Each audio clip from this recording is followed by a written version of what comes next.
안녕하십니까. 10월 29일 화요일 말씀 묵상 함께 시작하겠습니다. 오늘도 주님께서 주시는 그 크신 은혜 가운데서 기쁨 누리시고 언제 어디에서나 하나님과 동행하시는 귀한 성도님들 다 되시기를 기도합니다. 오늘 본문은 출애굽기 21장 1절에서부터 11절까지 말씀이고요.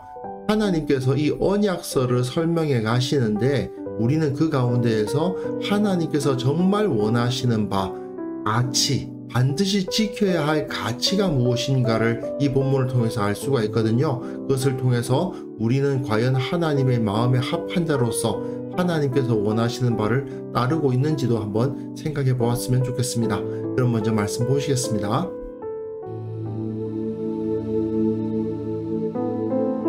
내가 백성 앞에 세울 법규는 이러하니라.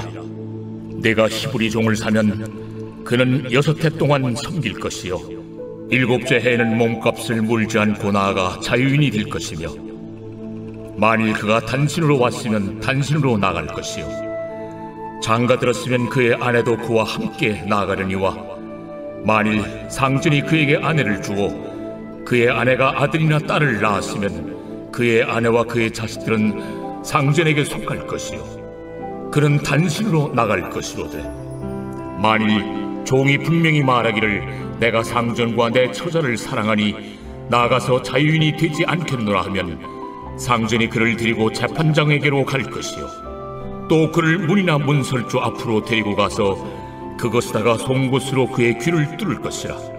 그는 종신토록 그 상전을 섬기리라. 사람이 자기의 딸을 여종으로 팔았으면 그는 남종같이 나오지 못할지며, 만일 상전이 그를 기뻐하지 아니하여 상관하지 아니하면 그를 속량하게 할 것이나, 상전이 그 여자를 속인 것이 되었으니 외국인에게는 팔지 못할 것이요 만일 그를 자기 아들에게 주기로 하였으면 그를 딸같이 대우할 것이요 만일 상전이 다른 여자에게 장가들지라도 그 여자의 음식과 의복과 동침하는 것은 끊지 말 것이요 그가 이 3가지를 시행하지 아니하면 여자는 속전을 내지 않고. 지금 우리가 읽어가고 있는 부분이 어떤 의미를 지니고 있는지 한번 생각을 해보았으면 좋겠습니다.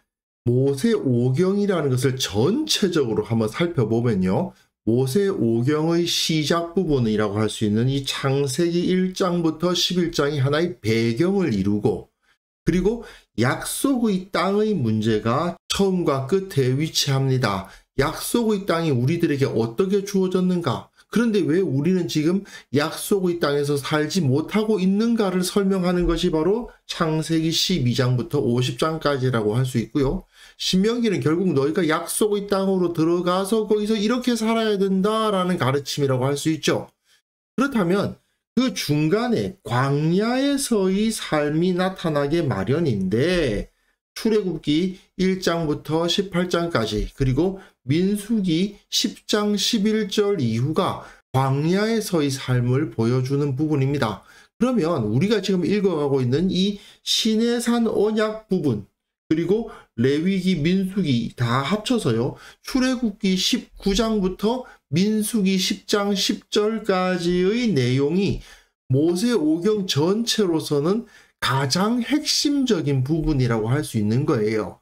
그런데 문제는 많은 분들이 이 모세오경을 읽을 때 가장 재미없는 부분이 어디냐? 이 가운데 있는 부분이죠. 가장 재미없고 지루하고 잠 오는 부분으로 여기시는 경우가 많습니다. 이스라엘 사람들의 입장에서는 우리가 어떻게 살아야 하는가를 가르치고 있는 부분이다 보니까 굉장히 중요하게 생각해야 하는 부분임에도 불구하고 이스라엘 사람이 아닌 우리들의 입장에서는 너무 좀 지루하다라는 생각이 들 수도 있죠. 그러다 보니까 이 본문의 의미가 무엇이고 그곳에서 하나님께서 원하시는 것이 무엇인지를 제대로 해석해 가야만 된다는 거, 이걸 우리가 기억했으면 좋겠습니다. 어쨌든 우리는 지금 하나님께서 이스라엘에게 법을 주시는 부분을 보여주고 있는데 결국 이스라엘의 헌법이나 다름이 없죠. 그런데 이 세상에서 헌법이 주어지면, 그 나라에서 가장 중요한 법이 주어진다면 주로 무엇에 대해서 이야기를 하게 되겠습니까? 결국 그 나라의 권력은 누구에게 있는가라는 것에 대한 규정으로부터 시작이 됩니다. 우리나라처럼 민주주의 국가에서는 대한민국은 민주공화국이다라고 시작하면서 모든 사람들이 다 주권을 갖는다라고 주장을 하지요.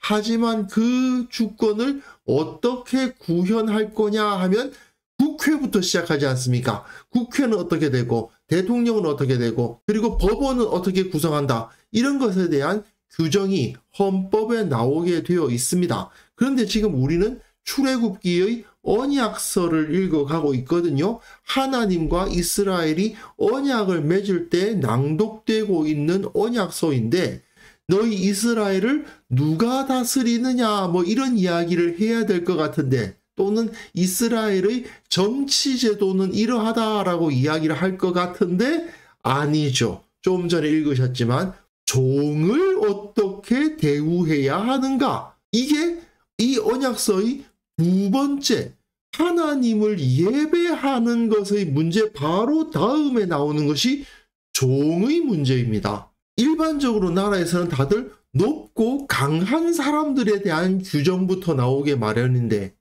이스라엘에서는 가장 낮고 천한 자리에 있는 사람들에 대한 규정이 두 번째로 나오는 겁니다. 하나님을 예배하고 제사하는 것 다음으로 중요한 게 뭐냐? 종들의 인권을 보장하라. 이것이 바로 하나님께서 원하시는 이스라엘의 우선순위였던 것입니다. 네가 백성 앞에서 세울 법규는 이러하니라. 그렇다면 우리가 어제 묵상한 이 제사의 문제는 사실 하나님께서 이스라엘에게 주시는 법규와는 조금 구별되어 있는 것이라는 사실을 또한 알 수 있습니다. 그렇다면 결국 이스라엘의 첫 번째 법규는 무엇에 대한 법규냐? 종에 대한 법규다 이겁니다. 네가 히브리 종을 사면, 그러니까 이스라엘 사람 종을 사게 되면 그는 6해 동안 섬길 것이요 7째 해에는 몸값을 물지 않고 나가 자유인이 될 것이다. 이스라엘 사람 중에서 종을 구했을 때에는 그는 6년 동안만 종이지 제7년에는 자유가 된다는 겁니다. 이거는 로마 시대의 노예 제도라든지 미국의 흑인 노예라든지 또는 우리나라 조선시대의 노비 제도와는 완전히 다르죠. 이스라엘의 노예 제도는 사람을 납치해가지고 그 노동력을 착취하는 것이 아닙니다. 오히려 경제적으로 파산한 사람이 자기 노동력을 기반으로 해서 재기할 수 있도록 하는 기회를 주는 제도였던 거예요. 그 사람이 나에게 갚을 돈이 있는데 그 돈을 갚을 능력이 없는 상황에서 그가 자기 노동을 통해서 자기에게 갚을 그 채무 관계를 변제하는 것을 의미하는 것이었습니다. 게다가 단신으로 왔으면 단신으로, 장가들었으면 그의 아내도 함께 나갑니다. 부부가 함께 종이 되었다면 역시 6년을 채우면 함께 풀려날 수 있게 되었다는 것이고, 그 사람이 종이 되었다 하더라도 다른 여자를 만나서 결혼을 했다고 하면 그 여인까지 함께 나가는 것이 당연한 것이었습니다. 그러니까 이 정도면 피고용인 정도라고 볼 수 있죠. 물론 그 집안에서 각종 일을 다 해야 되는 피고용인이니까 현대의 피고용인과는 많이 다르긴 하겠습니다만은 어쨌든 그가 종이 되었음에도 불구하고 6년간만 섬기도록 되어 있고 결혼을 할 수도 있었습니다. 아무리 큰 돈을 빚졌다고 해도 6년이라면 다 변제가 되는 거거든요. 그러니까 6년 이상의 노동을 해야 할 만한 큰 빚은 주지도 않는 거죠. 빚이 그렇게 많이 생기지도 않는 사회가 됩니다. 그뿐만 아니라 레위기 25장에 보시면 희년까지 너를 섬기게 하라고 되어 있거든요. 이 레위기 25장이 종에 대한 또 다른 규정인데 희년이 되면 3년을 섬겼건 4년을 섬겼건 다 내보내줘야 됩니다. 그뿐만 아니라 그는 다른 사람들에 의해서 속량을 받을 수도 있어요. 그 친척들이 종의 상전에게 가서 이 사람이 빚을 얼마나 졌길래 이 사람을 종으로 삼았느냐? 얼마다? 우리가 갚아줄 테니까 이 사람 내보내주라. 이게 가능했습니다. 6년 되면 내보내야 될 뿐만 아니라 중간에라도 그 사람이 빚진 돈 갚아주면 내보내야 돼요. 희년 되면 내보내야 돼요. 그뿐만 아닙니다. 그를 놓아 자유하게 할 때에는 빈손으로 가게 하지 말고 종이 6년을 채우고 나갈 때에는 빈손으로 가게 하면 또 안 됩니다. 나름대로 6년 동안 일한 것에 대한 대가를 어느 정도 쥐어줘서 내보내야 돼요. 그러니까 근본적으로 율법은 적어도 이스라엘 사람들끼리는 서로를 종으로 삼을 수 없도록 하고 있는 겁니다. 종이라고는 하지만 고용인과 피고용인 정도의 관계가 유지될 수밖에 없죠. 이스라엘은 하나님께서 자유롭게 한 자들이기 때문에 종이 될 수가 없는 겁니다. 그렇다고 해서 무조건 노예제도 금지 이렇게 하고 계시지는 않죠. 종에 대해서 규정을 주시지 않습니까? 종이 되어서 일하는 것 자체를 무조건 금지 이렇게 되면 어떻게 될까요? 가난한 사람이 대기할 기회까지 박탈되죠. 그 사람이 재산은 다 잃었지만 일을 해서 자신의 재산의 그 마중물을 마련하는 것이 불가능해져 버립니다. 그러니까 노예 제도 자체를 무조건 다 금지해 버리시지는 않지요. 또 이런 규정도 있어요. 만일 상전이 그에게 아내를 주어 그의 아내가 아들이나 딸을 낳았으면 그의 아내와 그의 자식들은 상전에게 속할 것이요 그는 단신으로 나가야 한다. 이게 무슨 얘기냐 하면 이 사람이 내가 지금은 종이 되지만 6년 동안 이 사람에게 일을 해줘서 내 빚을 갚고 난 다시 독립할 거야 라는 마음을 품으면 6년간 일하고 나가는 겁니다. 그런데 그 상전의 여종이 있는데 그 여종이 종이 된 그 사람과 결혼을 해서 아들이나 딸을 낳는 경우가 생기면 그 아내와 그의 자식들은 원래 상전에게 속한 자들이었기 때문에 그는 혼자 나갈 수밖에 없다는 것입니다. 이것은 그를 고용한 사람의 권리도 인정하시는 부분이에요. 그러니까 6년 후에 나갈 생각을 한다면 상전의 종과 결혼을 한다든지 하는 일은 해서는 안 되는 겁니다. 그런데 그 종이 분명히 말하기를 내가 상전과 내 처자를 사랑하니 나가서 자유인이 되지 않겠노라 하면 이런 경우도 있을 수가 있는 거예요. 너무 자기 상전이 좋은 사람이야. 그리고 그 좋은 사람이 좋은 여자를 나에게 붙여주고 내가 또 그 사람을 사랑하고 아이도 낳고 아예 정착을 한 거죠. 애들까지 낳았으니까 완전히 그 집안 사람으로 정착한 것입니다. 그러면 상전이 그를 데리고 재판장에게로 갈 것이요. 또 그를 문이나 문설주 앞으로 데리고 가서 그것에다가 송곳으로 그의 귀를 뚫을 것이라. 그는 종신토록 그 상전을 섬기리라. 송곳으로 귀가 뚫린 사람은 영원히 종이 되는 겁니다. 근데 이 사람은 자발적으로 나는 죽을 때까지 이 집에서 살고 싶어요. 내가 지금 다시 나가서 그 바닥에서부터 다시 일해서 내 재산을 쌓아가기보다 지금 잘 사는 이 상전집에서 종으로 사는 것이 더 편합니다 라고 생각하고 또 처자도 생기고 나름대로 거기서 정착까지 했으니 내가 굳이 나갈 필요가 없다라고 생각하는 거죠. 그런 경우에는 그 사람의 영원한 종이 될 수도 있는 길이 열려 있었습니다. 그러니까 자기 자유에 의해서 6년 동안만 섬기고 나갈 수도 있고 또 오히려 이 집에서 종으로서 살아가는 것이 오히려 나에게 더 편하고 즐거운 일이다라고 생각한다면 그러한 삶을 선택할 수도 있도록 해주는 거죠.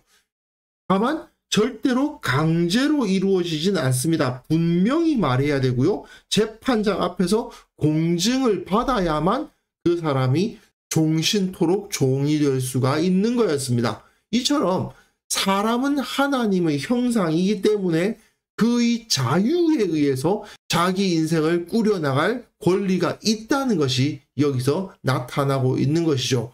그러나 여종의 경우는 조금 달랐습니다. 사람이 자기 딸을 여종으로 팔았으면 그는 남종같이 나오지 못할지며라고 되어 있습니다. 왜 남녀 차별하냐? 왜 여자는 영원히 종이 되느냐? 이렇게 생각할 수 있는데 이건 남녀 차별이라기보다는 이 당시의 현실을 따라서 여인들의 생명을 지키기 위한 규정이라는 것을 우리가 이해를 해야 됩니다.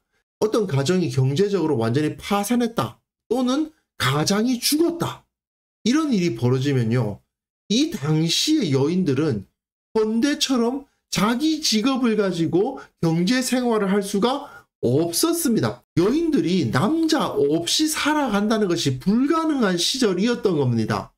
그렇기 때문에 집안이 파산한 경우 부모가 딸을 부유한 집에 종으로 팔아서 부모는 돈을 얻고 여종으로 팔린 딸은 그 집의 첩이 되는 거죠. 그래서 죽을 때까지 먹고 사는 걱정은 하지 않을 수 있도록 해주는 겁니다. 여자들의 경우는 6년 지났다고 내보내버리면 이 사람이 살 수 있는 방법이 없는데? 그러니까 안 되는 거죠. 만일 상전이 그를 기뻐하지 아니하여 상관하지 아니하면이라도 있는데 이건 사실은 잠자리를 같이 하지 않는다는 뜻입니다. 그러니까 첩으로 인정하지 않는다는 얘기예요. 내가 좋아하지 않아. 그러면 그를 속량하게 할 것이니 상전이 그 여자를 속인 것이 되었으니 외국인에게는 팔지 못할 것이요. 이스라엘과 이스라엘 사이에서는 인권을 존중하고 생명을 유지해야 된다는 법이 있지만 외국인은 그 법을 지키지 않을 거 아닙니까? 그러니까 이 여인을 다른 집안의 첩으로 보낼 수는 있지만 외국인에게는 보낼 수 없다는 것입니다. 어쨌든 이 여종이 정식 결혼이 아니긴 해요. 하지만 결혼 관계에 준하는 대우를 하라고 요구하시는 거예요. 또 만약에 이 여종이 자기 아들에게 주기로 되었으면 며느리가 되는 거 아닙니까? 딸같이 대우할 것이요. 며느리로 인정을 하라는 이야기입니다. 또 만일 상전이 다른 여자에게 장가들지라도 이건 어쨌든 여종이고 첩이니까 정식 결혼은 아니기 때문에 다른 여자와 결혼을 하게 되는 경우가 생기는데 그렇다고 하더라도 종으로 들어온 여인은 음식과 의복과 동침하는 것은 끊지 말 것이요. 지금까지 그 여인이 누려왔던 지위를 그대로 유지할 수 있도록 해주라는 것입니다. 이것을 현대인의 시각으로 보면 안 돼요. 이 당시의 시각으로 볼 때 이 여인이 살아남고 그 안에서 나름대로의 복지를 누릴 수 있도록 해주라는 이야기죠. 그가 이 세 가지를 시행하지 아니하면 여자는 속전을 내지 않고 거저 나가게 할 것이니라 정식으로 이혼한 여인과 같은 지위를 얻도록 하라는 말씀입니다. 이혼한 여인과 같은 신분이 되기 때문에 다른 남자와 결혼해서 살아가는 것이 가능해지는 것입니다. 이것처럼 하나님께서는 경제적으로 어려움을 겪음으로 인해서 사람이 자기 생명을 유지하지 못하는 그런 일은 있어서는 안 된다라고 말씀하시는 거예요. 그 생명을 유지하고 비록 여종이 된다 하더라도 다른 집의 첩이 되었다 하더라도 기본적인 인권은 보장받아야 된다. 갑자기 버려지는 그런 일을 당해서는 안 된다. 그렇게 강조를 하시는 겁니다. 현대인들의 눈으로 봤을 때는 왜 하나님이 왜 노예 제도를 아예 금지시켜 버리시지 않았는가 이런 생각을 하게도 되지만 당시의 상황에서는 노예제 자체를 바로 없애버리면 생존 자체가 불가능한 사람들이 부지기수로 발생할 수 있었다는 것을 이해할 수 있어야 됩니다. 하나님께서는 무엇보다도 이스라엘 백성들이 자유와 생명을 보존하기를 원하셨던 거죠. 어려운 일을 당해서 자유와 생명이 제한되는 상황에 빠진다 하더라도 최소한의 인권은 보장되어야 된다. 영원히 자유를 빼앗기는 일은 있어서는 안 된다. 영원히 생명의 위협을 당하는 일이 있어서는 안 된다라고 말씀을 하시는 겁니다. 그 사람들 중에서 가장 낮고 천한 자리에 처한 사람이라 하더라도 그에게 자유와 생명이 보장되어야 한다. 결국 우리는 이 정신을 계속 이어가야만 됩니다. 물론 교회는 더 이상 국가로서의 역할은 하지 않습니다. 하지만 우리는 우리가 사는 세상에 이러한 가치를 사람들에게 전파하고 계속해서 영향력을 발휘해서 세상이 이 자유와 생명의 가치를 알 수 있도록 해야 되겠죠. 다른 그 어떤 명분으로도 사람이 자유롭게 살아갈 수 있고 그 생명을 유지할 수 있도록 하는 것보다 더 중요한 것은 없는 겁니다. 하나님을 섬기고 예배하는 것 다음으로 중요한 것이 바로 그것이다. 이것을 우리가 기억할 수 있었으면 좋겠습니다. 그래서 이 시간 함께 기도하실 때에는요, 내가 하나님께서 원하신 대로 자유가 더욱 증진되고 사람의 생명이 존중받는 세상을 세우는데 조금이나마 쓰임받는 그러한 삶을 살아가게 하옵소서. 교회가 이 세상에 하나님의 말씀을 가르침으로 말미암아 그 자유와 생명의 가치를 세상 가운데 실현할 수 있게 하옵소서. 함께 기도하는 시간 갖습니다.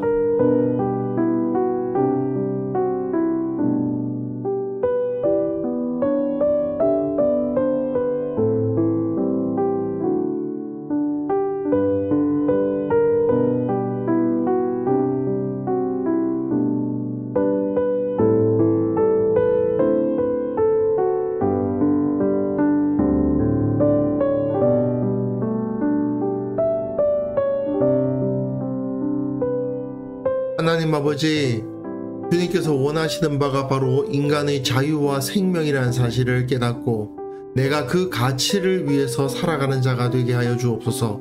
비록 미약하고 연약하지만 하나님의 나라를 세워나가는데 조금이나마 그 사명을 감당할 수 있도록 도와주시고 나의 삶을 통해서 한 사람의 자유라도 한 사람의 생명이라도 지켜질 수 있도록 주께서 은혜를 베풀어 주시기를 원하옵고 바랍니다. 아버지, 이 땅의 모든 교회가 하나님께서 우리에게 가르치신 가치가 무엇인지를 온전히 깨닫고 그 율법이 왜 주어졌는지를 온전히 알아서 이 세상 가운데 그 가치를 실현할 수 있도록 도와주옵소서. 이 나라의 정치, 경제, 사회, 문화 모든 영역에서 하나님의 진리, 하나님의 가치가 적용됨으로 말미암아 이 땅이 참으로 평화롭고 기쁘고 사랑이 넘치는 그러한 땅으로 변화될 수 있도록 주께서 은혜를 베풀어 주시기를 원하옵고 바랍니다.